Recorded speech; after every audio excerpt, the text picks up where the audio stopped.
I'm Kyaw Sumo. I'm over 50, but I always say that I'm always 25. Grew up in Yangon, very great neighborhood. People very friendly, and almost we felt like we know the whole villages there. But from carefree, if you like, I started noticing how things are changing. Burma used to be one of the richest countries. In 1987, Burma became one of the poorest countries. We started learning and paying attention to what happening and around the neighborhoods, and then started realizing how poor we were and what lifestyle we have at the time living under the military regime. People were living under the fear, people were living under the oppressors. They would like to do something. They would like to get the freedom.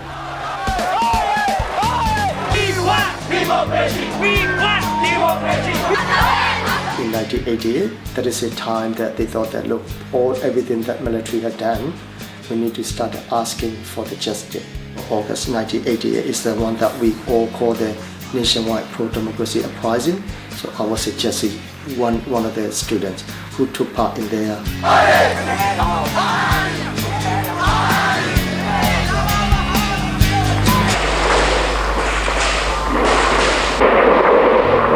So they crashed down very hard on the peaceful demonstration. Over 3,000 people were killed.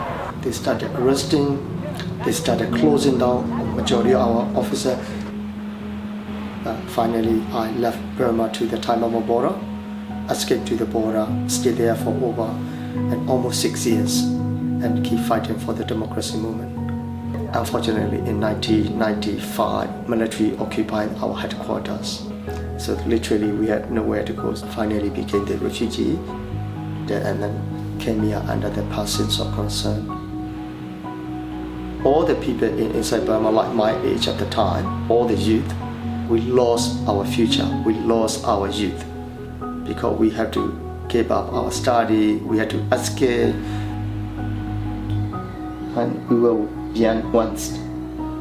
It's a very tricky situation. Now the history has been repeated.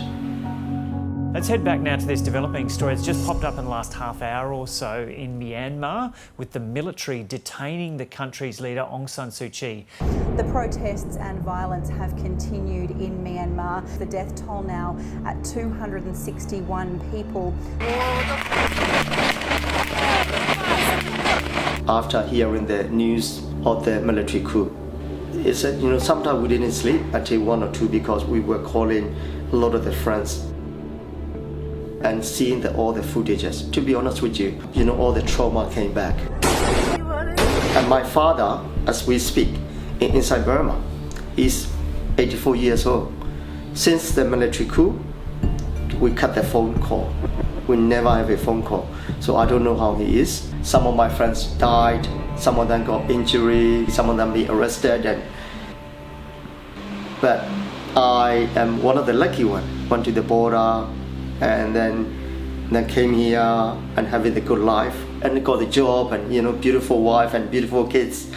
Felt guilty, put it that way, because people are suffering inside Burma, miserable. So now it is a time and for me to repay those debt, if you like. Now is the time and for me to take part in the group and to get rid of them. So that is, I'm very proud.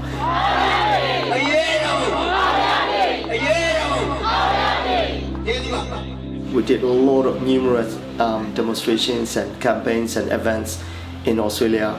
One of my friends contacted the Amnesty International, and we were supported to do the parliamentary lobbying in Parliament.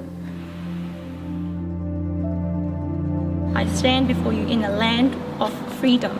Meanwhile, back home, a friend of mine who was just 17 years old, a young medical student, who took part in a peaceful protest was shot dead. It could have been me. It could have been anyone we knew. It could have been someone you loved. And that is not okay. But one thing I must say here, I'm very proud. I would say that we got the chance. When we started in 1988, we know that we can get rid of the military. We know that we will try harder. But we haven't managed to get rid of them 100%.